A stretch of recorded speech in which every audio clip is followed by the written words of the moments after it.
Want some money? Bienvenue sur Juicy Nation, le podcast pour débrider son éducation financière. Je m'appelle Joachim Lemonnier et chaque semaine, je vous emmène avec moi à la rencontre d'un professionnel de l'investissement. Juicy Nation, c'est aussi Juicy.club, un site qui rend des centaines d'opportunités d'investissement visibles et accessibles à tous. Vous pouvez retrouver plus d'informations sur le site juicy.club, juicy.club, ou dans le lien en description. Ceci étant dit, passons maintenant à la présentation de l'épisode du jour. Dans cet épisode, je suis en compagnie de François Simon, fondateur de Lingor. Donc le groupe Lingor existe depuis 10 ans, donc on a quand même la chance d'avoir quelqu'un qui a 10 ans d'expérience dans ce domaine pour nous parler en fait de tout ce qu'il faut savoir.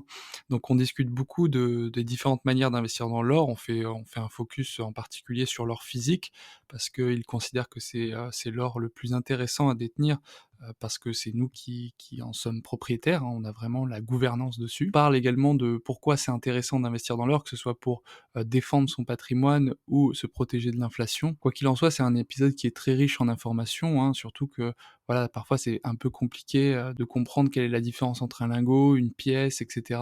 Pourquoi on investit dans les pièces, l'aspect collection. Donc voilà, c'est un épisode qui permet de comprendre aussi la chaîne de valeur de l'or, c'est-à-dire de son extraction jusqu'à ce qu'elle arrive sur votre étagère. Donc voilà, je vous souhaite une bonne écoute. Bonjour François, merci d'être venu dans le podcast Juicy Nation. Bah écoute, un grand plaisir, merci pour l'invitation. C'est toujours un plaisir d'échanger avec Juicy et puis de parler des métaux précieux. Ouais, carrément, justement, c'est tout à fait le sujet de ce podcast. Alors avant de rentrer vraiment dans le vif du sujet, j'aimerais que nos auditeurs te connaissent un petit peu mieux. Est-ce que tu peux nous parler de ton parcours et ce qui t'a amené à rentrer dans le métier des métaux précieux, s'il te plaît? Bah écoute, avec grand plaisir. Donc moi, je m'appelle François Simon, je suis le président du groupe Lingor. Comme tu le sais, on est spécialisé dans le rachat et la vente de métaux précieux. On a 3 agences physiques, on est présent à Nantes, à Saint-Nazaire et à Rennes. On a également une boutique en ligne et puis on fait du rachat par voie postale. Alors comment je suis rentré dedans? Je suis rentré dedans il y a 10 ans, en fait. Bon, la société s'est créée en 2010 et en fait, à l'époque, ça a été, du coup, la conversion de 2 choses. La première, c'était, du coup, que, j'avais essayé d'aller vendre de l'or dans un comptoir à Nantes et j'avais trouvé que, voilà, ça respirait pas la confiance, ça respirait pas non plus la transparence et du coup, je me suis dit qu'il fallait un peu, casser les codes des comptoirs un peu austères, un peu sombres, en faisant, une image un peu moderne, du coup lumineuse et en affichant les prix de rachat, les prix de vente, enfin une transparence totale pour que les gens découvrent un secteur qui est en fait un superbe secteur. Et à l'époque, en même temps, j'avais commencé à monter une boîte dans l'achat-revente d'occasion. Et du coup, j'avais une petite agence, un petit boui-boui en hypercentre à Nantes. Et je me suis dit, bah tiens, je suis au milieu de la clientèle, je suis au milieu de la cible, pourquoi ne pas développer un peu cette partie rachat or au départ, qui était une partie rachat bijoux. Et donc voilà, j'ai créé un petit logo, j'ai créé un petit site avec un ami, et puis on s'est lancé, je me suis lancé avec quoi? Avec 1 000 € en poche à peu près. Et aujourd'hui, voilà, 10 ans après, il y a plusieurs agences physiques. On a un chiffre d'affaires en 2020 qui est de presque 10 millions d'euros. Donc voilà, c'est une belle success story comme on les aime, qui a connu beaucoup de difficultés, mais voilà comment on en est arrivé jusqu'ici. Ok, excellent. D'un petit boui-boui à une entreprise qui fait 10 millions d'euros en 10 ans. Franchement, en effet, c'est une belle success story. Et juste à la base, c'est amusant de voir que c'est parti en fait d'une mauvaise expérience. Je suppose que tu avais eu mauvais conseil ou juste ça s'était mal passé quand tu avais essayé d'acheter de l'or au départ, quoi. C'est ça? T'as voulu changer les choses et apporter de la transparence.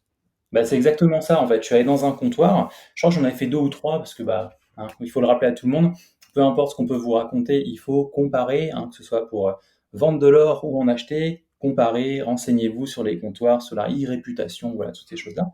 Mais à Mm. l'époque, c'était pas encore développé, hein. Quand j'y vais, je crois que c'était en 2008 ou 2009, du coup et donc je vais dans le comptoir. En fait, j'appelle au téléphone, on me donne pas les prix, on me dit: «Ah, faut voir, faut venir sur place». je me disais, bah, moi, un bijou 18 carats, c'est un bijou 18 carats. En fait, il y a 75% d'or dedans, donc on pèse et puis ça fait un prix de rachat, en fait. Et quand je suis arrivé au comptoir, on sentait que la personne hésitait un peu, on sentait que s'il pouvait me le racheter le moins cher possible, c'était voilà, l'objectif, on sentait que c'était un peu la tête du client. Voilà. Donc évidemment, je ne dis pas que c'est l'ensemble de la profession qui était comme ça, mais j'en ai fait deux et j'ai pas eu voilà, j'ai pas eu un bon ressenti. Voilà. Donc, je me suis dit, ah, il y a quand même quelque chose à faire. Je pense que du coup, en baissant nos marges, en étant transparent avec le client, on va créer un climat de confiance. Surtout qu'en plus, à l'époque, je me souviens, il y avait eu je sais pas si tu te souviens, mais il y avait une publicité qui tournait à la télé. C'était Hors Postal. Et en fait, c'était une OK. société qui était située en Irlande. Et en fait, ils avaient fait de la publicité à la télévision. Et les gens avaient envoyé leur or. Et les gens, parfois, ils envoyaient 50 grammes, 100 grammes. Ils récupéraient 50, 100 euros. Enfin, c'était une arnaque Ah hallucinante. ouais. D'ailleurs, je crois que depuis, si vous tapez hors postal, je crois que la société n'existe plus ou qu'elle est plus autorisée en France. Et je me suis dit, mais oui, il faut que les gens aient confiance, en fait. Il faut créer un climat de confiance. Il faut que les gens, quand ils se rendent dans un comptoir, qu'ils envoient de l'or par Internet, il faut qu'ils sachent exactement quel prix ils peuvent avoir en fonction du cours du jour. Il faut qu'ils puissent avoir confiance en la société. Il faut qu'ils aient des avis clients qui puissent leur dire allez là, ne pas aller là. Du coup, je me suis dit, il y a un vrai, il y a un vrai truc à faire. Et puis en plus, on commençait depuis quelques années avec l'avènement du numérique, donc la digitalisation des entreprises. Et je me suis dit, bah, allez, un site web qui inspire confiance, où les prix sont clairement affichés, hein. Il y aura 10 Mmh. personnes dans la salle d'attente, les 10 auront le même prix, il n'y aura pas un prix à la tête du client. Et donc j'ai fait ça pour le rachat, et puis ensuite bah, j'ai développé ensuite la vente en ligne, puisque c'est pareil. Du coup, l'investissement dans les métaux précieux, c'est une manière de décentraliser son argent, de débancariser par rapport à tous les épargnes qui existent aujourd'hui. Bah, justement, voilà, on ça c'est parfait pour enchaîner, aujourd'hui, quel est l'intérêt, de rentrer sur ce marché des métaux précieux, que ce soit l'or ou l'argent, en fait? Pourquoi un investisseur, lambda déciderait d'allouer une partie de son patrimoine, à aux métaux précieux, justement? Alors déjà ce qu'il faut expliquer, c'est qu'il y a plusieurs manières d'investir dans l'or. Nous, notre créneau pour Lingor, c'est l'investissement physique. Voilà. On part du principe que, l'investissement physique, c'est un investissement qui est complètement décentralisé. Ça veut dire que personne ne pourra vous le prendre, personne ne pourra vous le modifier, personne ne pourra geler votre épargne.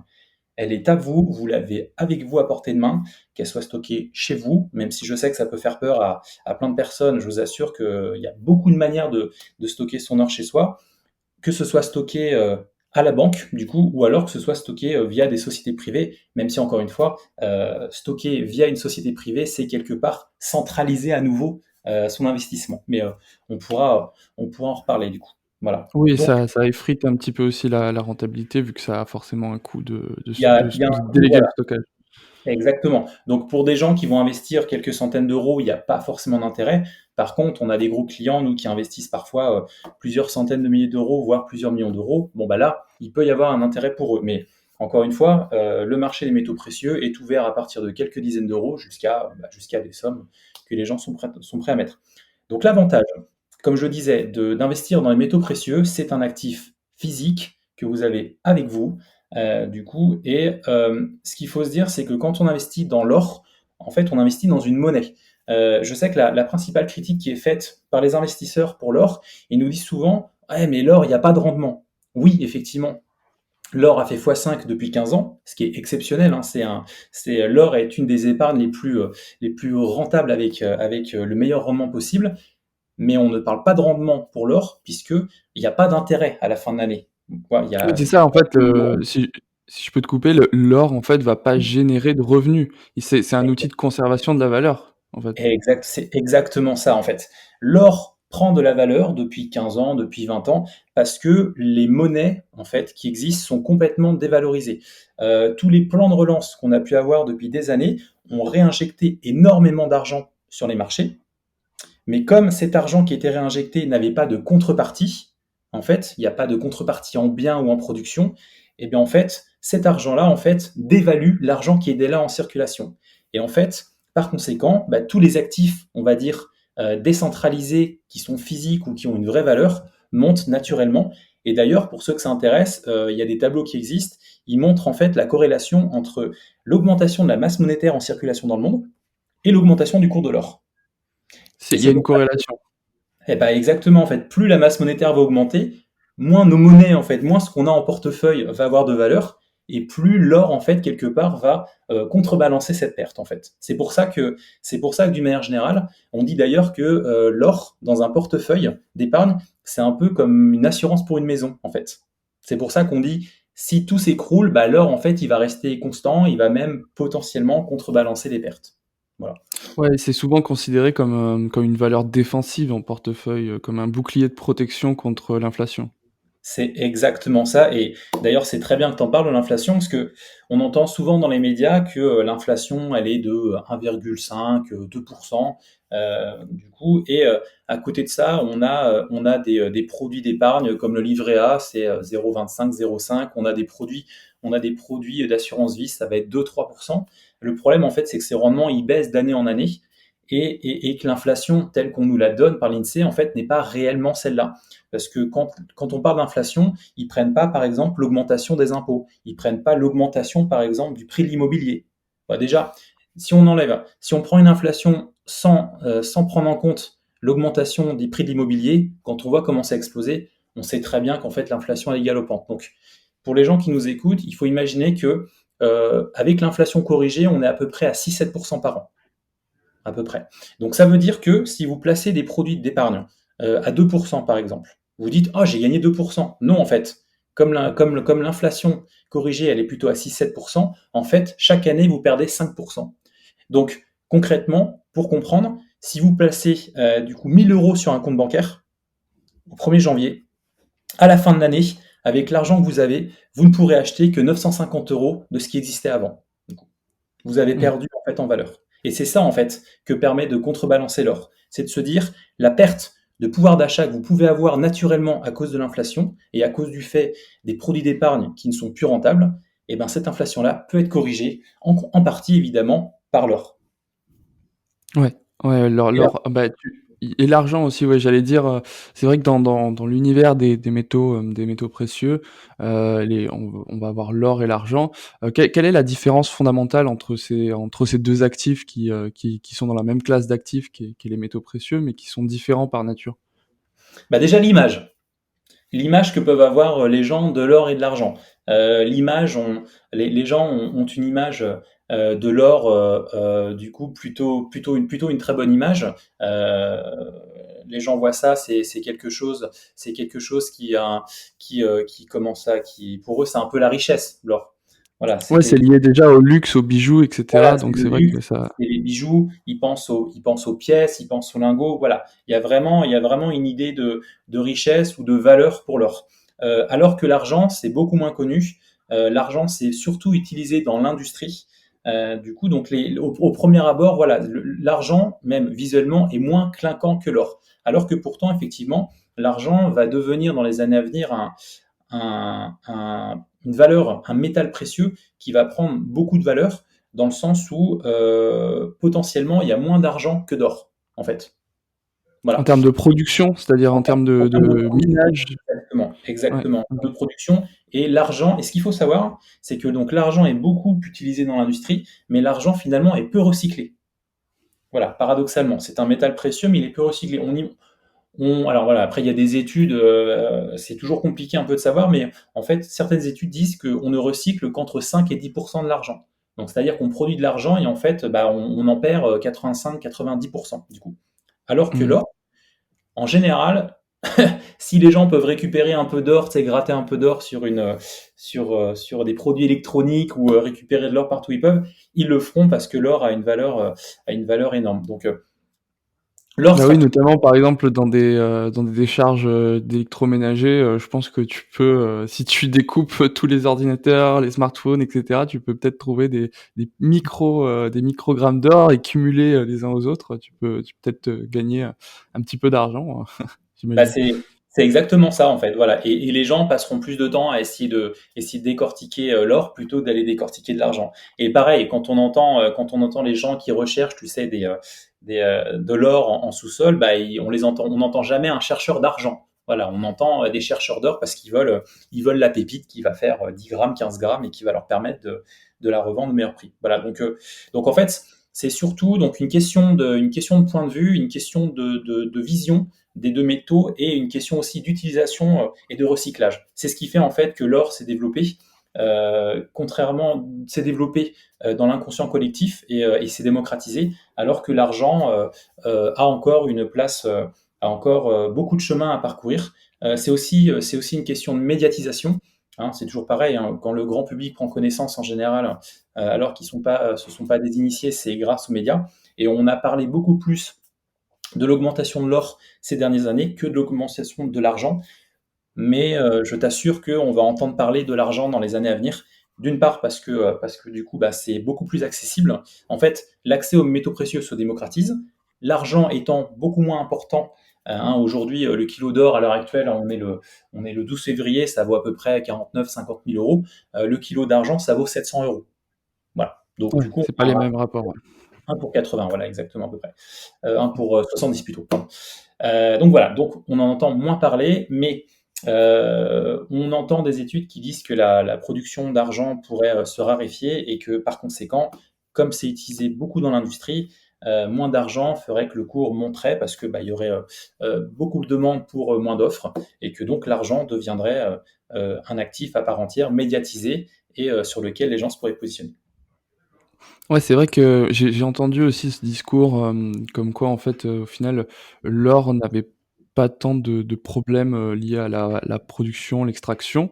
Au contraire, j'ai l'impression qu'on enfin, je dis pas c'est pas une impression, c'est les données, mais on en extrait de plus en plus chaque année, alors que l'argent, c'est plutôt une tendance inverse. On arrive à en extraire de moins en moins chaque année et du coup, il y aura un mécanisme de raréfaction qui va prendre place, dans les années à venir et l'argent pourrait de potentiellement, subir plutôt l'inverse, jouir d'une grande progression en termes de prix, quoi.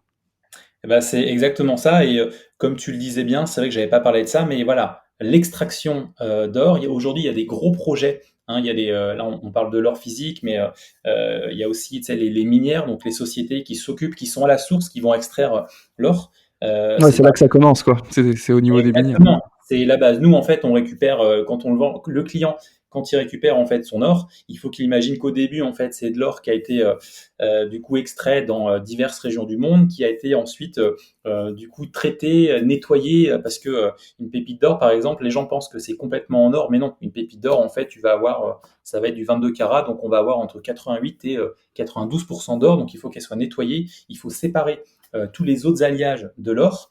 Et une fois qu'on a fait ça, on le fait fondre et ensuite, du coup, c'est revendu à des fondeurs, par exemple, qui eux, du coup, ont l'habilitation de différentes bourses d'échange de métaux précieux pour produire des pièces, produire des lingots, mettre du coup le petit poinçon du fondeur. Et une fois qu'on a ça, on a des entreprises comme les nôtres, du coup, qui vont le racheter cette heure directement à eux et qui vont ensuite le fournir aux clients. Voilà, donc il y a énormément de l'or traverse beaucoup de choses, traverse le Mmh. monde avant d'arriver dans la poche ou dans le coffre du client.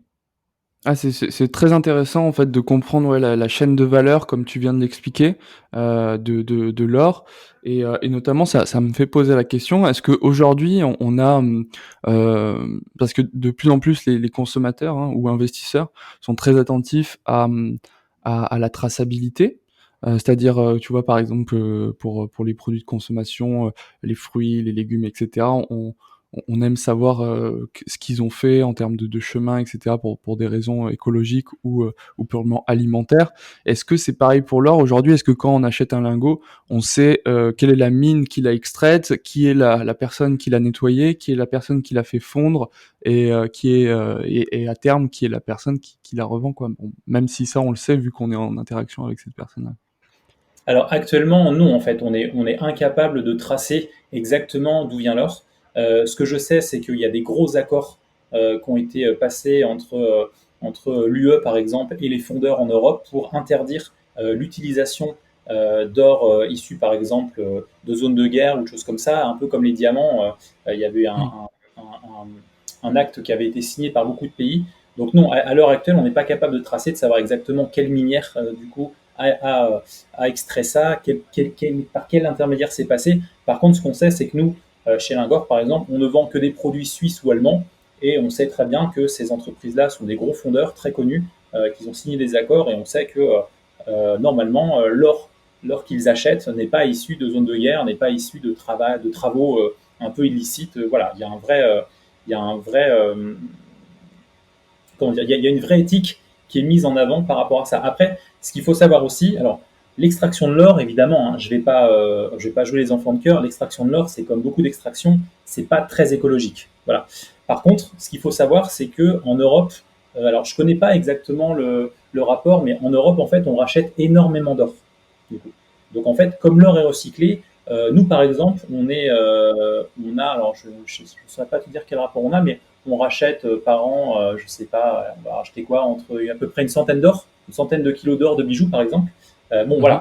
voilà, on sait que ces bijoux-là qu'on va vendre, on va les revendre aux fondeurs et derrière on sait qu'on va en faire des pièces et des lingots, donc on sait que ça va être la plus majorité de nos clients récupèrent des lingots et des pièces dont l'or a été recyclé, dont l'or ne provient pas D'accord. directement de zones d'extraction. Tu vois, c'est une manière aussi à notre niveau de participer au côté un peu écolo, même si encore une fois, hein, je le répète, hein, l'extraction de l'or, c'est pas forcément, c'est pas très écolo hein, en soi. Mais comme beaucoup de choses, hein, les, euh, comment ça, les métaux que peuvent avoir les gens dans leur ordinateur, dans leur téléphone, dans leur machine à laver. Enfin oui, voilà, c'est Ouais, pas écolo. les terres rares. C'est ça dont tu parles, les terres rares? Ouais, par exemple, il y a plein de choses en fait qui sont. Mais voilà. Mais en tout cas, voilà. Pour répondre à ta question plus globalement, en Europe, tous les fondeurs suisses, les fondeurs allemands à qui on achète, du coup, ont signé des accords et refusent complètement de racheter de l'or qui ne serait pas éthique. Et je sais que nous, par exemple, à notre niveau, Lingor, toutes les semaines, on est contacté par des sociétés africaines, par exemple, du coup, qui nous disent qu'ils veulent vendre de l'or. Ben, on leur dit non, en fait, on ne peut pas vous racheter cet or-là. Nous, on a besoin qu'il soit authentifié, on a besoin qu'il soit certifié en fait, et on ne peut pas du Mhm. coup. Donc voilà, nous on achète uniquement allemand, suisse. Voilà, c'est la carte de visite et c'est ce qui fait que derrière nos clients achètent de l'or, voilà, authentique déjà, parce que c'est ce qui, ouais, j'insiste sur un point, les gens ont souvent peur en fait que l'or ne soit pas authentique, ils nous demandent souvent des certificats. Bon bah voilà, nous on peut leur dire, vous inquiétez pas, ça vient d'Allemagne, ça vient de Suisse, c'est des références mondiales, donc pas d'inquiétude. Chez Lingor, vous aurez de l'or qui sera authentique et certifié.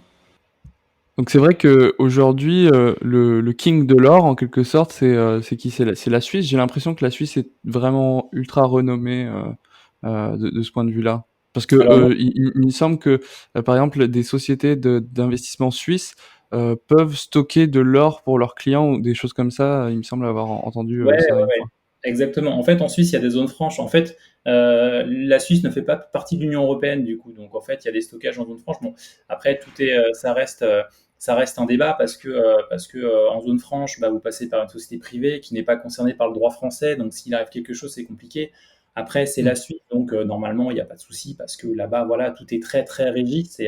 Mais non, non, la Suisse, mais surtout les Allemands, hein. Les Allemands ont une balance positive en ce qui concerne l'achat d'or, hein. Je parle de la balance entre les achats et les ventes d'or, du coup. Et d'ailleurs, c'est un sujet que je voulais évoquer parce que en France, en fait, le secteur des métaux précieux n'est pas encore très développé, justement, et j'en appelle un peu à tous mes confrères, du coup, pour vraiment qu'on devienne un secteur puissant comme les Allemands, parce que les Allemands, ils se font, en gros, hein, si le marché allemand est 50 à 100 fois supérieur à celui du marché de la France. Alors que Ah ouais. pourtant, ils sont quoi? Ils sont 15-20 millions de plus que nous, je ne sais plus les chiffres exacts. Mais voilà, et pour te dire, il y a même une fête. Il y a une fête, en fait, il y a un salon, un peu comme le salon de l'auto de Paris. Il y a un salon, en fait, des métaux précieux et de la monnaie qui est organisé tous les ans en février à Berlin. Tu vois? Et c'est Ouais, des ça a gros. l'air trop bien. Et oui, Tu es déjà allé? Ça doit être comment? quelque chose quand même. Tu es déjà allé? Mais non, justement, en fait, mais ça, en fait, je l'ai appris par justement j'ai été au téléphone hier avec Yannick Colleux, qui est du coup, un spécialiste de la fiscalité des métaux précieux, qui a rédigé plusieurs livres, La fiscalité des métaux précieux, Comment investir dans les métaux précieux, le guide pratique. Et j'étais avec lui hier, du coup, on discutait fiscalité. Euh, et, euh, je lui expliquais que nous, on est toujours en train d'améliorer notre sourcing pour avoir les meilleurs produits, les moins chers possibles, hein, pour du coup proposer des prix toujours moins chers à nos clients. Et il me disait, mais est-ce que vous êtes déjà allé au salon des métaux précieux à Berlin? Bah, je dis non, jamais. En fait, j'en ai même jamais entendu parler. Tu vois, la faute professionnelle, tu vois. Et Ouais. il faut y aller en fait, parce que là-bas, il y a tous les fournisseurs qui y vont, et les fondeurs allemands, les fournisseurs de toutes les pièces que vous vendez même. Et ben, je lui dis, mais oui, effectivement, il faut que j'y aille. Alors je crois que cette année, du coup, ça n'a pas eu lieu hein, à cause du Ouais. contexte sanitaire. Mais clairement, l'année prochaine, je prends mon billet. En plus, moi, j'ai fait allemand première langue, tu vois. Donc, du coup, j'ai été plusieurs fois en Allemagne. J'ai jamais fait Berlin en plus. Donc, je me suis dit, je ferai d'une pierre deux coups. L'année prochaine, on part à deux ou trois, on va là-bas et on va faire le sourcing, on va aller directement à la source. Visiblement, il m'expliquait que c'est un truc de fou. Voilà, c'est même pour moi qui suis dans le secteur, il paraît que ils viennent montrer leurs nouveaux produits, ils viennent montrer comment ils fabriquent les nouveaux produits. Enfin voilà, donc il y a pour te dire, ils ont un salon des métaux précieux en Allemagne, ce qui n'est pas du tout le cas en France. C'est pour ça que j'en appelle vraiment à mes confrères à qu'on puisse du coup créer un groupe solide, parce que en France pour le moment c'est un peu chacun dans son coin. C'est pas chacun pour soi, mais c'est chacun dans son coin. Alors que quelque part il faut créer un marché très important pour intéresser le maximum de personnes possible. Euh, je dis toujours que la culture économique en France est très mauvaise. Il faut que les gens comprennent toutes les possibilités d'épargne qu'ils ont pour sauvegarder leur pouvoir d'achat. Et c'est notre rôle, du coup, de communiquer un maximum dessus pour intéresser un maximum de gens. Bah, c'est justement l'objectif de ce podcast. Exactement. Et tu as quelques données sur, bah, notamment le nombre de Français enfin la proportion de Français qui détient de l'or ou de l'argent, des choses comme ça? Parce que, Bah, j'imagine que c'est moins qu'en proportion que les Allemands, étant donné qu'ils ont un marché plus développé? ah bah complètement, complètement.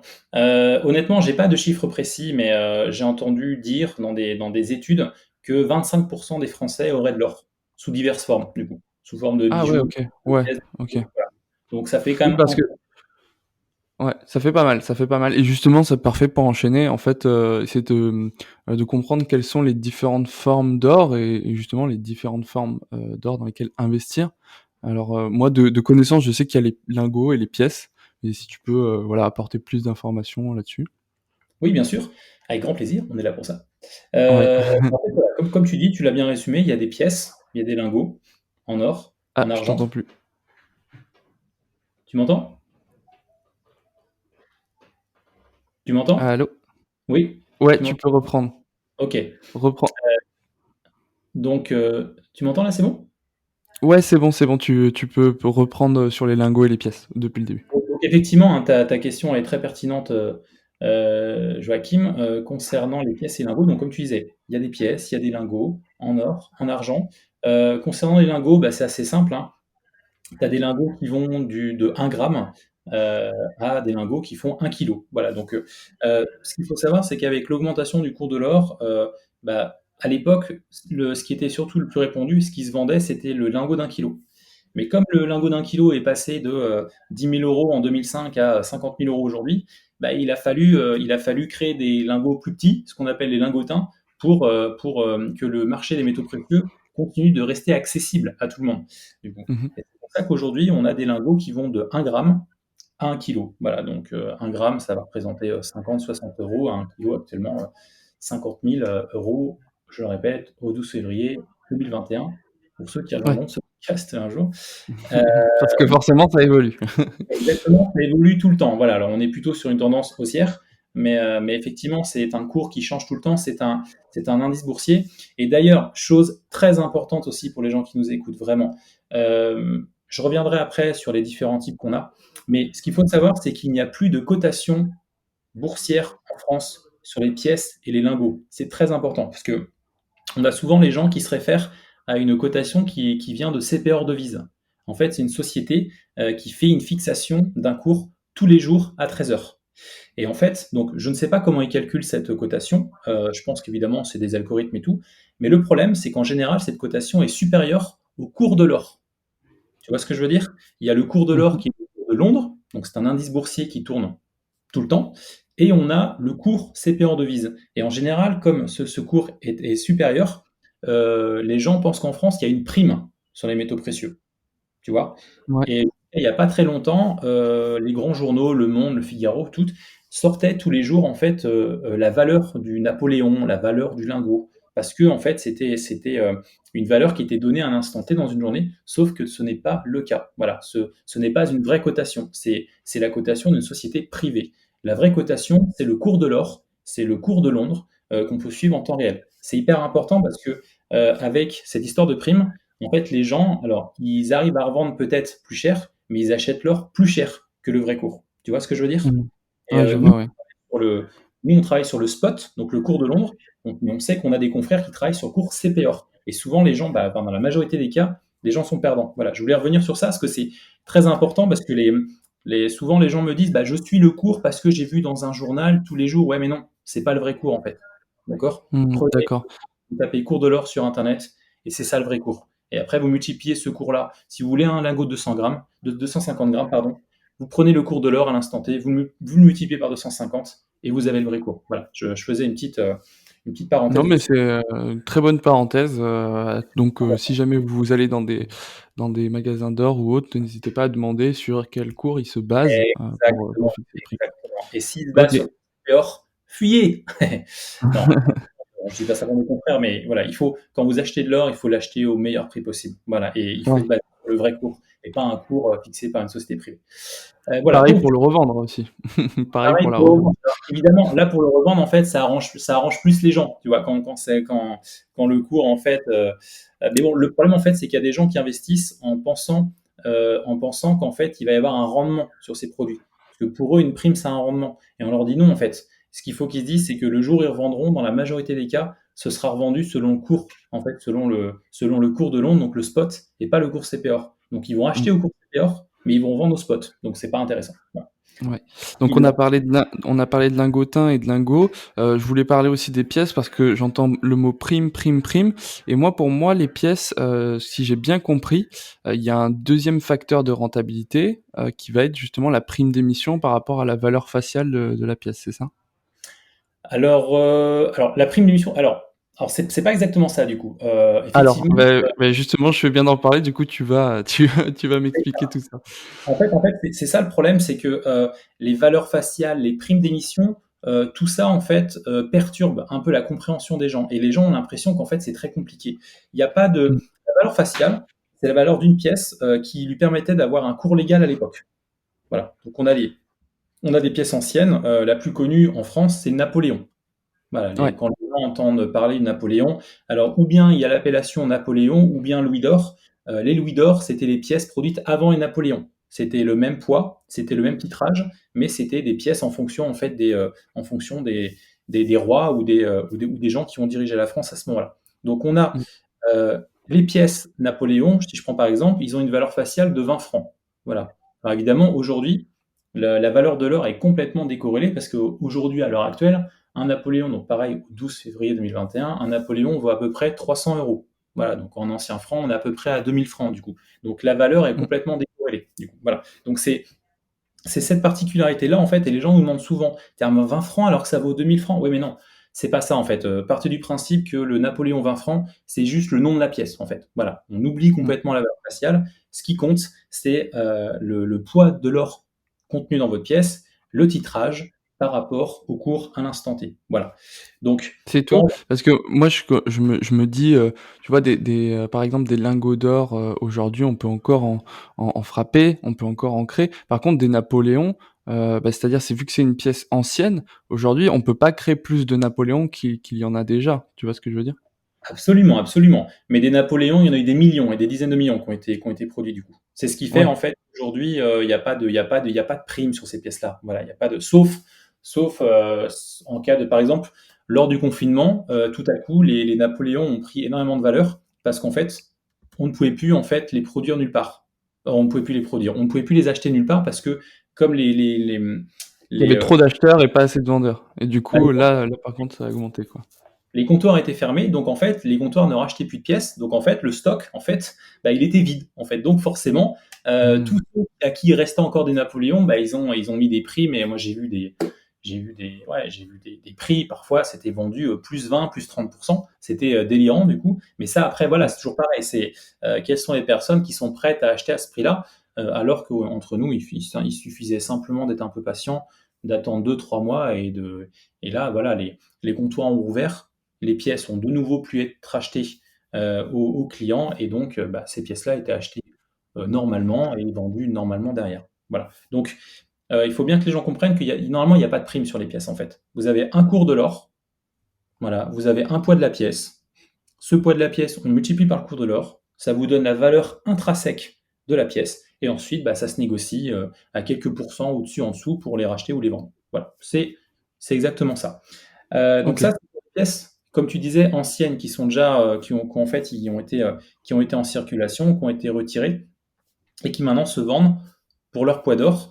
Donc, hein, t'as les Napoléons, t'as donc les 20 francs, 10 francs Napoléon, tu as aussi les 20 francs Coq, en fait, qui sont des Marianne Coq, alors, ce sont des Napoléons, mais ils sont un peu différents parce que ils ont été produits, en fait, à partir de 1899 jusqu'à 1914. Ils ont une couleur un peu plus ocre, et les gens font souvent la différence. D'ailleurs, les gens, souvent, quand ils veulent un Napoléon, ils disent, ouais, mais je voudrais un Coq, un Marianne Coq, en fait, parce que c'est une pièce qui est un peu plus moderne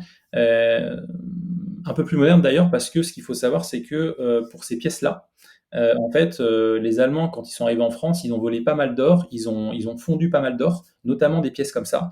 Et quand la France, à la fin de la guerre, a gagné la guerre, du coup, elle a récupéré le stock des Allemands et elle a refrappé en fait ces pièces. Donc, Ah d'accord, donc il y a 2 éditions des Marianne Coq, quoi. exactement. Mais Il y ils ont a il y a refrappé. une édition, avant la guerre et une édition après la guerre. Exactement. Donc, ils les ont Ah refrappés. c'est intéressant d'un point de vue historique, en tout cas. Ah, mais non, mais quand les gens achètent de l'or, et notamment des pièces, ils achètent un morceau d'histoire, hein. L'histoire, ouais. C'est très important. Mais c'est Et pour ça que moi, par exemple, tu vois, je préfère beaucoup plus les pièces que les lingots, parce qu'il y a ce côté historique et en plus, il y a ce côté collection, tu vois? D'avoir une collection de pièces, d'or et d'argent. ah bah, je suis d'accord, hein. Après, voilà, nous, c'est ce qu'on dit souvent. Le lingot, au premier abord, peut paraître froid, mais le lingot, on va dire, ça reste une valeur sûre, parce que le lingot, en général, c'est un lingot qui a été frappé il n'y a pas très longtemps. C'est du 9999, hein, contrairement aux pièces d'or dont on parle, qui sont plutôt des pièces avec 90% d'or.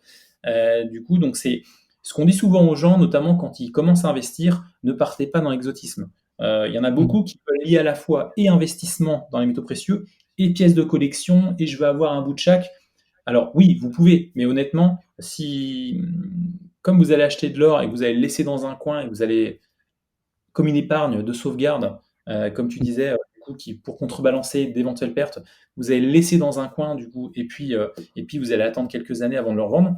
Ça sert à rien de s'éparpiller, du coup. D'autant que sur les pièces, parfois, on a des pièces qui sont vendues plus chères. Alors là, je ne parle pas de prime, hein, c'est vraiment la commission du comptoir, parce que justement, ces pièces, du coup, sont difficiles à trouver, tu vois, un peu plus Mmh. compliquées à trouver. Mais ça ne veut pas dire que quand vous les revendrez justement avec cette espèce de commission, cette espèce de difficulté à le trouver, tu vois. On va vous vendre une pièce plus chère, mais nous, quand on la rachètera au même prix, enfin le spot, moins une petite commission, tu vois, du coup. Donc, faut Mmh. pas que les gens partent non plus trop dans les pièces de collection en se disant que parce que c'est une pièce de collection, ça va prendre de la valeur. Non, Mmh, restez sur le d'accord. principe que vous achetez une pièce, vous avez un poids d'or, une valeur intrinsèque, et l'objectif, c'est que cette valeur prenne de la, c'est que ce poids d'or prenne de la valeur dans le temps, selon le cours de l'or, et pas selon une valeur numismatique qu'il peut y avoir. Il y a des pièces numismatiques, hein, C'est quoi? Tu peux définir numismatique? alors, numismatique, hein, là on est dans la pièce de collection. C'est pour ça que les gens Mmh. pensent à tort qu'ils ont des pièces de collection quand ils parlent de Napoléon, quand ils parlent de souverain, enfin toutes les pièces qui peuvent exister aujourd'hui sur le marché. Du coup, et je parle des pièces anciennes, hein, parce qu'après j'ai parlé des pièces modernes. Ils confondent donc pièces de collection et pièces numismatiques, du coup, qui sont vendues par un numismate. Et un numismate, en général, c'est un spécialiste des pièces qui ont été produites avant 1800. Voilà. D'accord, OK. Mais voilà, c'est vraiment une date que les gens doivent garder en tête. Et évidemment, toutes les pièces d'investissement qui sont vendues en général même après 1850. Tu vois, du coup, donc il y a pas de prime particulière, il y a pas de valeur particulière. Tu peux avoir une pièce qui effectivement est en très bon état et a été produite une année précise parce qu'il y avait un sculpteur qui a participé et qui a poinçonné lui-même sa pièce. Et dans ce cas-là, tu peux avoir une pièce particulière d'une année précise qui peut avoir de la valeur. mais dans 99,9% des cas, ce sont des pièces, leur valeur, c'est le poids d'or qui est à l'intérieur. Voilà, donc c'est pareil, c'est très intéressant OK. pour les gens de comprendre ça. Voilà. Ah ouais, ouais, bah, tu viens de me faire une révélation là, parce que du coup, moi, j'étais là en mode: «Ouais, je vais faire ma petite collection de pièces, nanana» et en fait, je me rends compte que c'est, c'est pour moi, c'est une manière d'allier, une partie plaisir à cet investissement, tu vois? Parce que comme tu le disais, le lingot, c'est un peu froid, alors que la pièce, elle a une histoire, elle a quelque chose à raconter et visuellement, c'est beaucoup plus plaisant, je trouve. Tout à Donc fait. mais d'un autre côté, voilà, faut faire attention, faut on va dire, faut avoir, 1, 2 ou 3 pièces de référence, et partir sur celles-ci et renforcer, ces pièces-là, plutôt que, se mettre à vouloir, toutes les attraper et avoir toutes les pièces, de collection Et et après avoir du mal à revendre, parce que, c'est moins liquide ou, parce que, les primes, au final on a payé la pièce trop cher et du coup on retombera pas sur ses pattes, quoi. c'est tout résumé, et c'est ce qui nous différencie vraiment, vraiment, vraiment des Allemands de ce côté-là. Les Allemands, ils achètent en quantité. Et ils se posent pas la question. Voilà, ils prennent les produits principaux et c'est parti. Voilà, lingots, pièces modernes, en général, les pièces qui font 9999, dont on va pouvoir parler après. Et puis voilà, on se pose pas la question. Maintenant, ça ne veut pas dire qu'il n'existe pas un marché, et dans ceux qui nous écoutent, je suis sûr qu'il y en a plein qui, par exemple, achètent des pièces, par exemple, à la Monnaie de Paris. Tu vois, c'est la Monnaie de Paris, c'est très connu. Ouais, Je mais sais pas. par contre, la société est tellement clashée sur internet. Je regardais les avis, mais les gens, j'ai l'impression c'est une arnaque cette société. Je sais pas ce que tu en penses toi, mais les avis sur Alors, internet sont vraiment dégueulasses. alors, ma position de chef d'entreprise, de président d'un groupe dans les métaux précieux fait que évidemment, je ne vais pas reprendre le terme arnaque. Tu Euh, vas pas clasher, ouais. Mais Voilà, mais encore une fois, au contraire, hein, moi je sais que, enfin, moi euh, je suis vraiment la personne qui ne va jamais clasher un concurrent. Je suis là, mmh, au contraire, plus on sera de concurrents, mieux ce sera, parce que comme ça, on sera un groupe fort. Maintenant, mmh, effectivement, dans le cadre de la Monnaie de Paris, en fait, ce qu'il faut savoir, concrètement, la Monnaie de Paris va vendre des pièces. En général, du coup, alors il y a des pièces qu'elle vend avec un poids, avec en 9999, donc des pièces qui sont que de l'or, mais il y a énormément de pièces qui sont vendues où il y a 50% d'or, par exemple. Tu vois? Et cette mmh. pièce-là, en fait, donc il y a 50% d'or, mais ça va être une pièce de collection. Tu vas avoir, je sais pas, un truc Star Wars dessus, un truc Mickey, une tour Eiffel. Du coup, Ouais, c'est donc ça, c'est c'est grand public, quoi, au niveau de enfin, c'est voilà, pour ça, moi, je vois souvent des pubs sur Facebook et cetera et j'ai l'impression que c'est vraiment pour attraper le grand public. exact. Et il y a un public pour ça. Et les gens, s'ils veulent se faire plaisir et acheter des pièces de collection pour se faire une collection, ils ont raison. Par contre, Mmh, ce qu'il faut savoir, c'est que quand tu achètes une pièce comme ça, en général, la valeur, le prix d'achat est complètement décorrélé de la valeur réelle du poids de l'or. Et en général, tu payes ta pièce beaucoup plus cher que le poids en or mmh. ou en argent. Tu vois ce que je veux dire? Par rapport Ouais, au. tu payes la valeur perçue du côté un peu fantastique du design, si c'est Mickey, Star Wars et cetera, quoi. Exactement, exactement. Et puis tu as des pièces numérotées, tu as des trucs, donc c'est plus le côté collection. Donc c'est pour ça que moi, je porte pas trop de jugement dessus. Par contre, effectivement, quand les gens viennent en agence pour les revendre, bah là on leur dit, bah non, désolé en fait, c'est ou bien vous allez voir un numismat, mais un numismat il va vous dire, mais non, mais ces pièces-là en fait ça m'intéresse pas. Je parle pour la majorité. Et quand ils viennent en agence, bah en fait on leur dit, bah moi il y a 50% d'or dedans en fait. Votre pièce, elle fait tel poids. Donc déjà la valeur intrinsèque, ce n'est que ça. Tu vois, donc Mmh. malheureusement, voilà. Mais je vais même aller plus loin. Il y a parfois des pièces, et c'est là en fait où c'est peut-être un peu plus grave, mais c'est toujours pareil. Parfois ils vendent des pièces, par exemple ils vont vendre une pièce à 500 euros, 1000 euros, tu vois, complètement en or. Donc c'est une valeur Mmh. faciale de 1000 euros, donc ils vont l'acheter 1000 euros, mais t'as pas 1000 euros d'or dedans.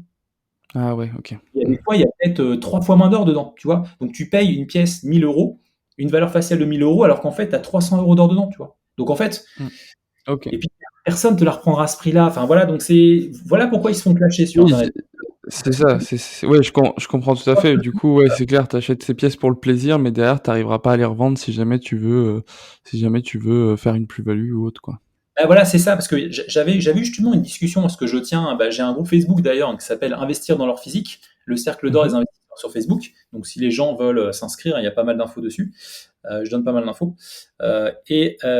Du coup, on a des personnes qui nous disaient, mais non, mais on investit 1000 euros, même si ça vaut ça, ça monte 3 fois, du coup on récupère sa mise. Je dis oui, c'est vrai, mais il aurait fallu dès le départ, en fait, avec 1000 euros, en fait, tu aurais eu 3 fois plus d'or. Donc Mmh. effectivement, si c'était monté, tu aurais 3 fois plus d'or après, 3 fois plus d'argent après. Voilà, donc c'est pour ça, voilà. Moi, mon rôle n'est pas de dire si c'est bien ou pas bien, c'est simplement que quand les gens achètent ce genre de pièces, il faut qu'ils aient conscience que dans la grande majorité des cas, ils achètent une pièce plus de collection, mais dont la valeur intrinsèque et de l'or est généralement ou d'argent est généralement très inférieure au prix de vente officiel. Voilà, c'est tout ce que Ok. je peux dire. Non, mais c'est super bien résumé, honnêtement, je pense que les gens ont compris. C'est très clair. Et justement, continuons un petit peu sur les pièces d'or. On va dire les pièces d'or nouvelle génération, pièces d'or de collection, avec 99% d'or pour le coup. Celles-ci, ce sont des pièces intéressantes, j'imagine. Oui, voilà, alors c'est pour ça qu'on enlève complètement le pièce de collection, hein. Vraiment, ce ne sont pas des pièces de collection, ce sont des Ce sont des pièces pièces d'investissement. d'investissement. Et donc oui, en fait, il y a pas Mmh. mal de pièces que nous, on vend énormément, qui sont des pièces modernes, qui font en général une once, mais qui sont aussi diversifiées en demi-once, quart d'once, voilà. Alors, Mmh. une once, pour tout le monde, c'est l'unité monétaire de référence, et une once, dans le monde, ça représente 31,1 grammes. Voilà, donc quand vous achetez une pièce d'une once en or, en or, 24K, donc 99999, vous achetez en fait 31,1 grammes d'or pur, du coup, voilà, Très pour que les clair. gens. Voilà. Mmh. Et donc ces pièces-là, effectivement, sont des pièces modernes qui sont frappées par les banques centrales des pays où elles sont émises. Donc on a, pour ne citer qu'elle, la Maple Leaf, donc, qui est une pièce frappée par la Banque centrale donc, du Canada, puisque Ouais, voilà. j'aime beaucoup cette pièce. Voilà, elle est très belle, mais comme d'autres. En Europe, il y a un pays qui le fait, c'est l'Autriche, donc il frappe la philharmonique. Hein, l'Aver sur le l'Aver ou le revers, je sais plus. Ben, en fait, on a l'orchestre philharmonique de Vienne, hein, du coup, qui est mondialement connu. Mmh. Sinon, on a la Britannia, qui est une pièce produite par le Royaume-Uni. On va avoir la Kangaroo, qui est une pièce produite par l'Australie. On va avoir du coup, alors, on a une petite spécificité, si on a le Krugerrand. Le Krugerrand, en fait, c'est une pièce du coup qui a été produite par l'Afrique du Sud. C'est une des premières pièces, en fait. Je crois que d'ailleurs, on a fêté les 50 ans de la pièce il n'y a pas très longtemps, enfin, il y a 2-3 ans, il me semble. Mmh. Mais voilà, comme je n'ai pas une date précise en tête, je préfère pas dire de bêtises. Mais en tout cas, Ouais. voilà, on a fêté le cinquantenaire, il me semble, encore une fois. Et cette pièce-là, en fait, donc, fait bien 31,1 grammes d'or fin, mais par contre, elle pèse un peu plus parce que c'est pas du 9999, ça va être du 917. Donc elle va faire en fait 33, 33, 34 grammes, du coup, je ne sais plus. Et ça, Elle est pareil, très appréciée cette pièce, non? elle est, bah, elle est Elle très est souvent appréciée. dans les tops, des pièces, d'or, d'investissement, enfin, Oui, de ce parce que qu'en j'ai fait, vu. c'est la plus connue. C'est une des pièces les plus connues, du coup, c'était une des pièces du nonce les plus connues. C'est pour Mmh. ça, en fait, où toutes les pièces dont j'ai parlé avant sont arrivées un peu plus tard. Et encore une fois, quand j'ai un peu plus tard, il y a des pièces qui sont produites depuis les années 80, donc c'est pas non plus beaucoup plus tard. Mais Mmh. effectivement, la Krugerrand, c'est une pièce de référence parce que c'était considéré à l'époque comme un mini lingot, puisqu'il y avait 31,1 grammes d'or fin. Donc on considérait que c'était une pièce lingot d'une once. Voilà, puisque une once étant du coup 31,1 grammes. Donc on a toutes ces pièces-là en fait, et moi je sais que ces pièces-là ont beaucoup de succès, du coup, et notamment, alors c'est le gros débat qu'on a en ce moment, du coup, ces pièces-là dont je viens de te parler, Maple Leaf Philharmonique, elles ont une valeur, elles ont un cours légal en fait. C'est-à-dire que Mmh. quand les banques ont produites, elles ont dit, du coup, ces pièces, on peut échanger ces pièces-là, et elles peuvent être utilisées pour payer des biens, voilà. Et normalement, quand tu as des pièces qui ont un cours légal, selon la fiscalité française, hein, c'est inscrit dans le BOFIP, ces pièces-là sont considérées comme des devises. Les devises sont considérées comme des biens meubles, et par conséquent, quand c'est un bien meuble, quand tu revends, quand si la transaction fait moins de 5 000 euros sur ces pièces-là, tu es exonéré de taxes. Ah, donc ça, c'est la partie avantage fiscal de ces pièces La partie d'investissement. avantage fiscal qui va nous amener à la fiscalité, du coup, parce que c'est pareil, on a une fiscalité en France qui n'est pas handicapante, mais je sais que ça freine beaucoup les gens. Les gens ont l'impression de perdre de l'argent avec la fiscalité, parce qu'on est un des seuls pays en Europe à avoir une fiscalité, mais c'est très français, hein. On va dire, on Mmh. va pas revenir là-dessus. On sait que on a un La France système. aime taxer. Et la France aime taxer en fait parce qu'on a un système social qui redistribue énormément. Voilà, on Ouais. a un système social qui redistribue énormément aux moins aisés, aux gens qui ont besoin d'aide. Donc voilà, après, c'est un débat, hein, qui est très actuel, hein, d'ailleurs, sur est-ce que c'est bien, pas bien, peu importe. Mais en tout cas, c'est ce qui fait quelque part un peu la force de notre pays. Enfin, en tout cas, l'intérêt, c'est ce qui fait que ça intéresse beaucoup de gens, c'est que on a un système social qui redistribue beaucoup. Donc, du coup, forcément, il faut taxer, il faut récupérer l'argent là où on peut. Donc voilà. Après, c'est un autre débat. Ça, je ne veux absolument pas rentrer dedans.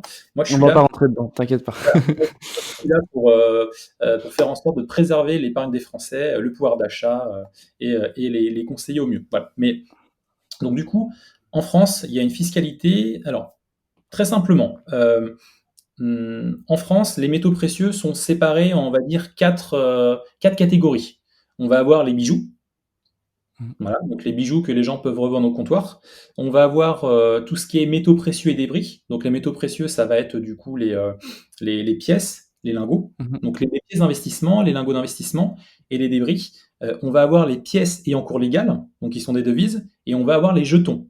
Les jetons qui sont assimilés un peu à des bijoux. Donc les jetons, ça va être des pièces, sauf qu'elles vont pas avoir de valeur faciale. Voilà, donc elles vont être en fait assimilées du coup D'accord.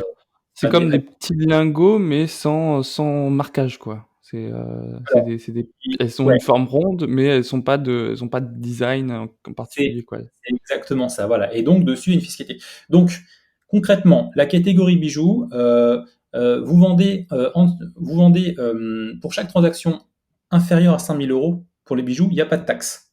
Alors après, il y a même un débat entre est-ce que c'est 5 000 euros par bijou ou 5 000 euros par transaction. Honnêtement, c'est tellement bins, mais en général, les gens vendent moins de 5 000 euros de bijoux, parce que c'est quand même une sacrée somme, même si Mmh mh. avec l'augmentation du cours, mais voilà. Ou alors on fait plusieurs transactions, enfin, il y a plein de manières de rester du coup dans les clous. Donc pour les bijoux, en dessous de 5 000 euros, il n'y a pas de taxe. Pour tout ce qui est débris, pièces d'investissement, lingots d'investissement, il y a une taxe de 11,5% qui est prélevée. 11,5% sur l'ensemble du prix de rachat. D'accord.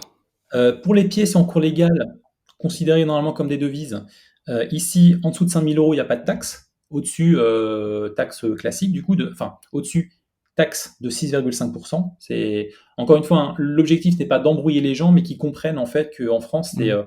les métaux précieux à quatre catégories. Et puis, on a les jetons qui sont donc assimilés à des bijoux. Et là, c'est la même chose. Du coup, pas de taxe en dessous de 5 000 euros. Voilà. Donc, on a un OK. éventail donc on a une fiscalité qui est assez classique en fait, hein, c'est 11,5% sur la vente, mais avec des exceptions, du coup, voilà, que je viens d'expliquer. Donc on a une taxe de 11,5%, mais si les gens ont des factures, on peut regarder s'il y a une deuxième taxe qui est possible, c'est la taxe sur les plus-values. Voilà, donc D'accord. Ah différence. donc ça veut dire que même de base, si tu as pas fait, si ton opération est pas rentable, tu dois quand même payer la taxe, quoi? Alors non, justement. Alors en fait, je t'explique. Si tu as une facture, d'accord? Mais Ouais. et que le jour où tu viens vendre ton or, on se rend compte que sur la facture, ton or, tu l'as acheté plus cher que ton prix de vente, moins-value, pas de taxe. C'est normal. Pas de Oui, taxe. oui, j'ai eu peur. Non, non, OK, OK. non, par contre, ça, c'est si tu as une facture. Parce que si tu as acheté ton or, du coup, moins cher que le cours actuel, mais que tu as pas la facture, et ben malheureusement, sans facture, on va être obligé de tu as un prélèvement obligatoire dans 11,5%. Voilà, donc D'accord. pareil, quand les gens achètent leur or, gardez votre facture. Évitez d'acheter votre or à un particulier. Achetez votre or dans un comptoir agréé, du coup, parce que vous aurez une facture avec votre nom, la date d'achat. Et je peux vous assurer que c'est très important pour le jour où vous vendrez, sachant que, donc, je te parle d'une plus-value. La plus-value, donc, c'est 36. Alors, la plus-value, la taxe sur la plus-value, c'est 36,2% sur le montant de la plus-value. C'est-à-dire que si tu fais 100 euros de plus-value, l'État va prélever 36,20 euros. D'accord? Donc évidemment, plus tu vas détenir longtemps ton or, plus le pourcentage de cette plus-value en fait diminuera, puisque tu as une exonération de taxe sur la plus-value de 5%. Tu as un abattement en fait, on va dire, pour que les gens comprennent, de Mmh. 5% à partir de la troisième année, ce qui fait qu'au bout de 22 ans, en fait, eh ben, écoute, tu ne payes plus de taxes. Donc, plus tu garderas ton or longtemps, moins tu paieras de taxes, plus-value ou pas. D'accord, ouais. Parce que ouais, du coup, la taxe, tu la payes, sur le montant de la plus-value. Admettons, tu investis 1 000 €, tu gardes ton or, admettons, 2 ans, tu fais, 200 € de plus-value à la revente, tu es taxé sur les 200 € de plus-value, pas sur les 1 200. Exactement. Et c'est Mmh. d'ailleurs, il faut bien que tu comprennes, parce que les gens ont l'impression parfois que quoi? Si je fais une plus-value, je vais être prélevé de 36,2% sur l'ensemble de la vente. Non, non, non, non, non, pas l'ensemble de la vente, la plus-value. La Mmh plus-value mh. seulement. Et ce qu'il faut que les gens comprennent aussi, c'est que quand on parle de l'abattement de 5%, les gens ont l'impression qu'en fait, la taxe de 36,2% va passer à 31,2% parce qu'on enlève 5%. Non, pas du tout. Non, non. C'est 5% du montant totale que représente la plus-value. Donc si la plus-value fait 1000 euros, du coup, et que tu l'as gardé 3 ans, tu as le droit à un abattement de 5%, du coup. Voilà, donc ça Ok. veut dire, du coup, si ta plus-value elle est de 1000, et ben en fait, tu paieras pas, du coup, ta plus-value est de 1000, bah, tu paieras 5% de moins parce que tu l'as gardé 3 ans, et si tu la gardes 10 ans, tu paieras donc du coup 35% de moins, et ainsi de suite, jusqu'à ce qu'on arrive à zéro. Voilà. Ouais, donc à terme, c'est très intéressant d'investir dans l'ordre pour le long terme. Donc c'est vrai Exact, que plus on investit tôt, mieux c'est. exact. OK, et c'est considéré comme 22 ans de détention à partir du premier achat, ou pour, par exemple, si tu investis dans l'or, tous les ans, par exemple, le lingot que tu as acheté la deuxième année, il te faudra une année de plus si tu le vends celui-ci pour avoir, 0 taxe quoi, en quelque sorte. Enfin, Alors c'est pour je sais chaque pas achat. si tu vois le mécanisme. Ah, pour chaque achat, ouais. Oui, tout à Non, je fait. Ce pensais que tu voulais que dire, ça avait un mécanisme un petit peu comme le PEA où, tu sais, à partir du moment où tu l'ouvres, tu prends date non, fiscale et non, non, mais là, c'est pas le non. cas. OK, OK. Non, je pense que la partie fiscalité, tu l'as très bien abordée. Moi, ça me semble assez très clair, de mon côté, mais c'est vrai que tu as souligné des points importants. Bah oui, c'est ça. Et pour répondre à ta question, en fait, à chaque fois, pour reprendre ton exemple du PEA, en fait, à chaque fois que tu achètes, du coup, que tu fais une transaction, c'est comme si tu ouvrais un nouveau PEA, en fait. Donc, si tu fais 10 transactions d'or, c'est comme si tu avais 10 PEA. Et la date fiscale, effectivement, c'est la date à chaque fois de l'achat de cet or en particulier, du coup. OK, top. Super, François. Bah, écoute, on arrive à la fin, on va passer sur les questions rituelles, de la fin de chaque épisode. Donc en tout cas, je pense que c'était super clair. On a vraiment abordé, en long, et en large l'univers des métaux précieux et surtout de l'or, de l'argent. Maintenant j'ai encore plein de questions, mais bon, faut pas faire durer trop le podcast non plus. Non, Mais on pourra ouais? excuse On si je me permets juste, hein, Joachim, je suis en train de préparer une série de vidéos, ouais? justement en fait, pourquoi investir dans l'or, comment investir dans l'or, la fiscalité. Je suis vraiment en train de préparer quelque chose pour vulgariser au maximum. Ça sortira dans l'année. J'avoue que je devais commencer déjà à sortir une vidéo là dans les jours qui vont suivre, mais j'ai énormément de travail, hein, comme tu t'en doutes. Mais Mmh. voilà, l'objectif c'est de lancer une chaîne YouTube justement sur le sujet, et de vulgariser ça. Bah voilà, quand ça sortira. Je ferai en sorte que vous puissiez la diffuser au plus grand nombre, parce que l'objectif, donc encore une fois, hein, mon objectif dans ces vidéos n'est absolument pas de faire de la pub commerciale pour ma société Lingor, mais vraiment, vraiment, en fait, peu importe où vous achetez de l'or, moi à la limite, moi je continue de me faire connaître, on vend, peu importe où vous achetez de l'or, ce qu'il faut, c'est que vraiment que vous sachiez, que vous compreniez pourquoi il faut acheter de l'or, et du coup, quels sont les avantages et comment ne pas se faire avoir, où acheter, comment acheter, voilà. Donc c'est vraiment, donc j'ai hâte de vous Éduquer. du coup, parce que ce sera hyper important. Ouais, carrément, bah, super, il faut apporter de l'éducation sur le marché des métaux précieux. Il y a pas assez de gens qui en parlent encore aujourd'hui, et on mettra, ta chaîne YouTube, bah, sur la fiche produit de Lingor sur juicy.club dès que ce sera live. Donc, pour revenir sur les questions de fin, tu sais, moi j'aime beaucoup demander à chacun de mes invités à quoi ressemble leur patrimoine. Alors tu pas obligé de donner des montants précis, mais si tu peux nous donner une idée en termes de répartition et de pourcentage, je pense que tout le monde sera très content d'en apprendre plus, sur, on va dire, ta stratégie d'investissement. Ouais, je comprends. Alors, bah, déjà, moi, je suis un entrepreneur. Donc, hein, j'ai une demi-douzaine de sociétés dans les métaux précieux. Donc, déjà, une partie de mon patrimoine, c'est mes sociétés. Hein, Ouais. une partie, c'est du capital. Ensuite, bah, je fais de l'IMO. Hein, j'ai commencé l'IMO depuis 3 ans. Donc, j'ai quelques biens, pareil. Je me suis lancé dans les cryptos, aussi les crypto-monnaies depuis un an. Donc, Ah super! voilà. Donc, Bienvenue. et si vous voulez, enfin, je crois que vous avez rentré quelqu'un, là, quelque chose là, dans les cryptos, chez Heu, Juicy. ouais, on a 2 partenaires crypto, Just Mining, et StackingSat. C'est ça, exactement. Mmh mh. Donc pareil, hein, ça c'est. Et alors les cryptos, pareil, hein, un monde incroyable. Euh, Ce qui est dommage, c'est que les gens n'en entendent parler que par la volatilité du Bitcoin, mais il faut Mmh. qu'ils comprennent que derrière, il y a une vraie blockchain et il y a un vrai en fait instrument financier qui est décentralisé, qui est en train de se mettre en place et qui va absolument révolutionner tout. Voilà, donc j'en Et dirai pas justement, plus. j'ai une petite question pour toi. Est-ce que tu penses que le Bitcoin est le futur or digital? Alors, euh, j'aime pas trop la comparaison entre le Bitcoin et l'or, du coup, C'est parce vrai que que c'est souvent, comparé dans les journaux et cetera. On les compare souvent, mais tu as raison. Le côté décentralisé, oui, clairement, du coup, parce que normalement, la blockchain, le système financier qui est mis en place est réputé inviolable parce qu'en fait, il n'appartiendra à personne, il appartiendra à tout le monde. Chaque transaction sera du coup visible de tout le monde, évidemment anonyme, mais visible de tout le monde. Donc, à partir du moment où tout le monde peut voir ce qui s'est passé, personne ne pourra dire non, je ne l'ai pas fait. Si tu l'as fait, parce que c'est marqué là, et on est 1 million à le voir. Voilà. Maintenant, par rapport à ce que représente le Bitcoin, effectivement, c'est une monnaie qui peut devenir une monnaie de réserve à l'avenir, même si c'est encore un peu trop, c'est encore un peu trop tôt. Mais quand on voit par exemple Elon Musk enfin, c'est pas lui directement qui a annoncé, mais quand on voit que Tesla, ils vont normalement investir 8% de leur trésorerie, soit 1,5 milliard d'euros dans le Bitcoin. C'est quand même un signal fort qui montre que des entreprises, même si encore une fois, les entreprises d'Elon Musk sont vraiment visionnaires, enfin, c'est vraiment, mais c'est quand même un signe fort que le Bitcoin va rentrer. Je voyais aussi pareil qu'il y avait la ville de Miami qui va commencer à rémunérer potentiellement ses fonctionnaires ou qui va commencer à accepter les paiements Bitcoin. Ce qu'il faut simplement se dire, c'est que voilà, il y a une nouvelle ère financière qui arrive. C'est ce qu'on appelle la finance décentralisée, c'est-à-dire, alors c'est pas forcément la fin des banques.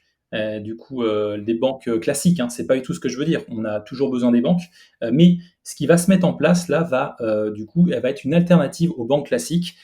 Du coup, avec des frais de gestion qui seront moins élevés, avec du coup des transactions qui iront plus vite. Il faut imaginer par exemple, si un jour il n'y a plus de frais de transaction, il n'y a plus de frais de banque, il n'y a plus de frais de notaire, enfin, ça peut être une économie qui peut être assez importante. Mais bon, Mmh. il faudra en revenir dans un autre. Mais oui, Ouais, mais c'est intéressant d'avoir ton avis. De toute façon, il y aura des gens des partenaires crypto, hein, qui vont passer sur ce podcast pour discuter du sujet. Mais, juste j'aurais aimé juste avoir ton avis, sur, pour le coup, les cryptomonnaies qui sont backées sur l'or. Je pense notamment, je sais pas si tu en as entendu parler du Paxos Gold, qui se revendique comme étant une cryptomonnaie qui, en fait, chaque Paxos, a son équivalent en or dans des coffres. Qu'est-ce que tu d'accord. penses de ça? Honnêtement, pour moi, c'est très compliqué du coup parce que le problème, c'est qu'on a, pour l'or, ce qu'il faut que les gens sachent, c'est qu'on a le cours de l'or est régi non seulement par les achats et ventes d'or physique, mais surtout par l'or papier. Voilà. Donc en fait, Oui. c'est ce qu'on appelle des ETF et c'est en fait comme des actions en fait qui sont indexées sur le cours de Londres, mais qui ne représentent pas derrière une vraie contrepartie en or. Donc quand j'entends ça, je me dis peut-être que c'est vrai. Hein. Et honnêtement, s'ils l'annoncent, j'imagine qu'ils doivent être suivis. Mais le problème, c'est qu'il y a tellement, enfin, il y a, voilà, pour donner une estimation, il Au y a final, c'est comme de l'or papier, quoi.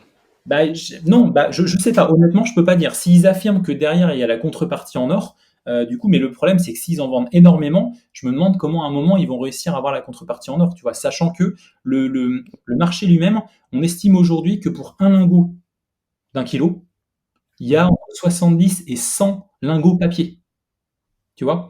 Ouais.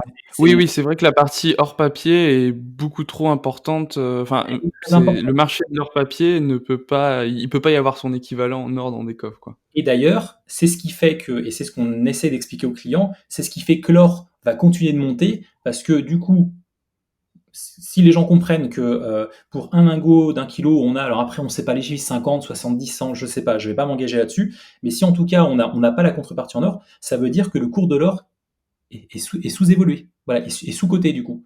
Voilà, parce que ça Mmh. veut dire que la rareté, un cours en général, alors sauf pour des actions, mais un cours pour de l'or par exemple, ça va du coup, il y a une partie qui correspond à sa rareté. Hein, c'est comme pour des pièces de collection, des machins. Donc si on sait qu'en fait, du coup, il y a beaucoup moins d'or physique en circulation, bah, ça veut dire qu'en fait, il est censé valoir beaucoup plus cher Oui, tout à fait.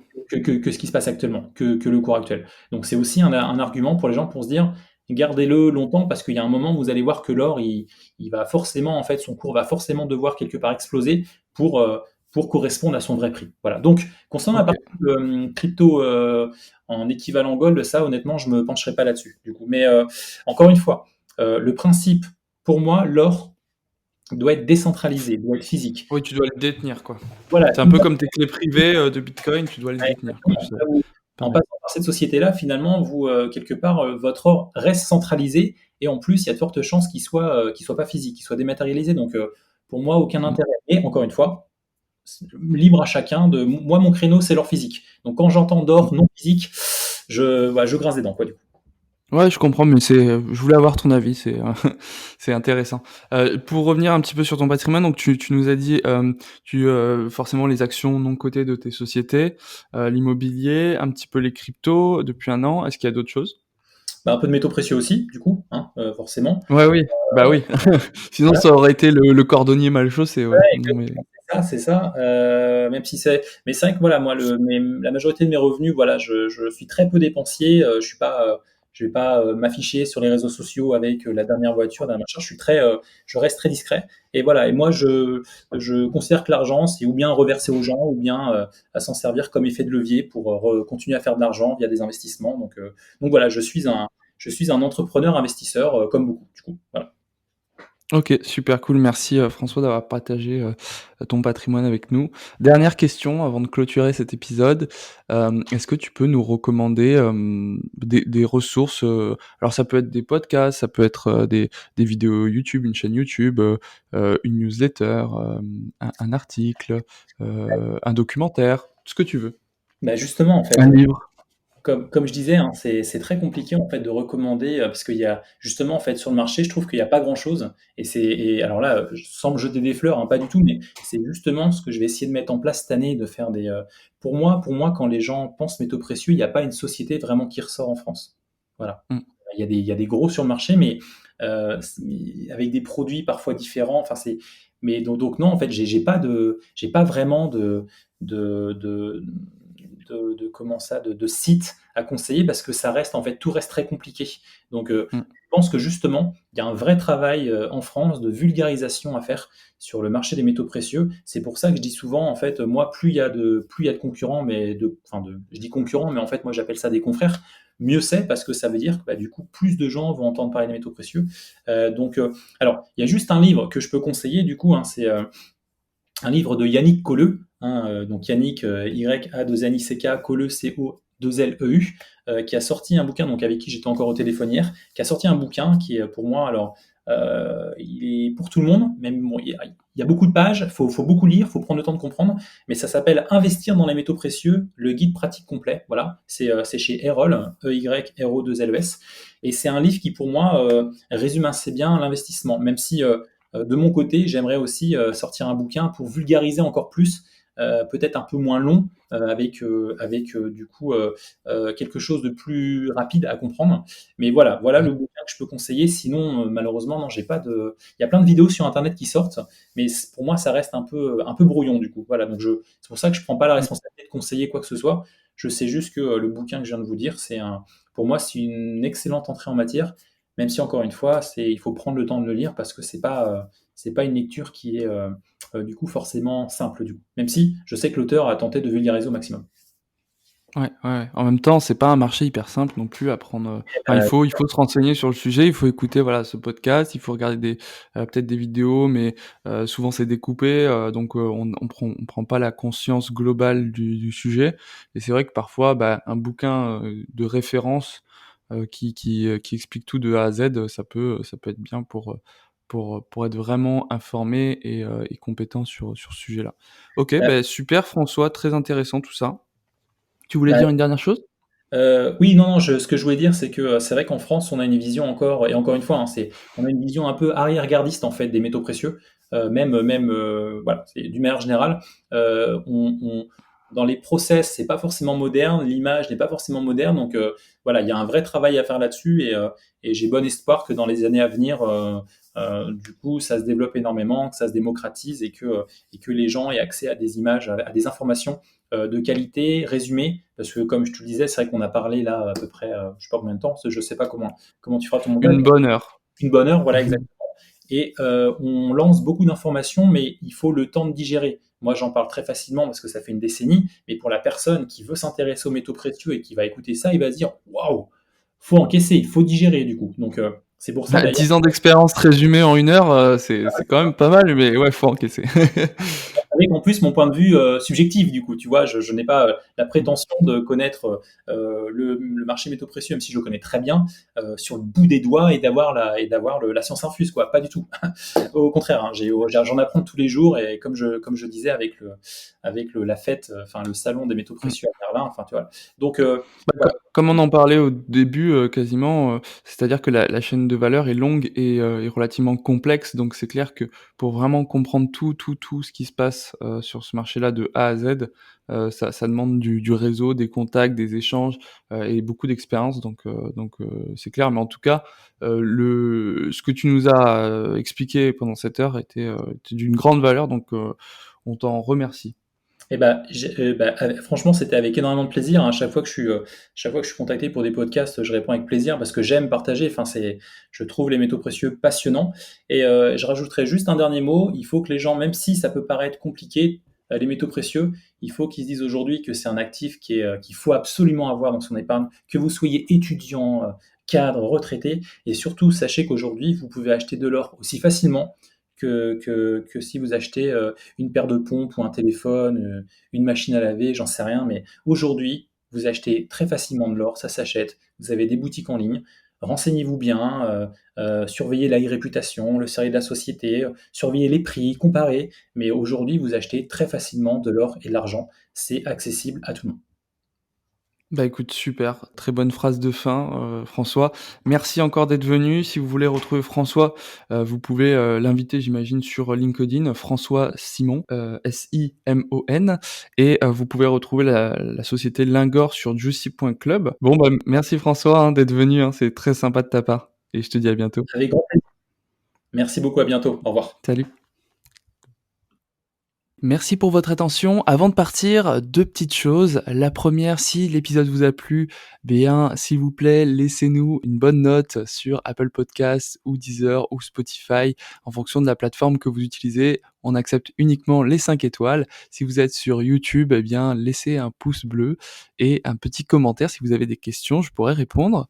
Et deuxième chose, vous pouvez retrouver la fiche de présentation de l'entreprise et des produits d'investissement qui ont été abordés dans cet épisode sur juicy.club, donc inscrivez-vous, c'est gratuit. Sur ce, je vous souhaite une vie pleine de richesse et vous donne rendez-vous la semaine prochaine pour aborder de nouveaux investissements.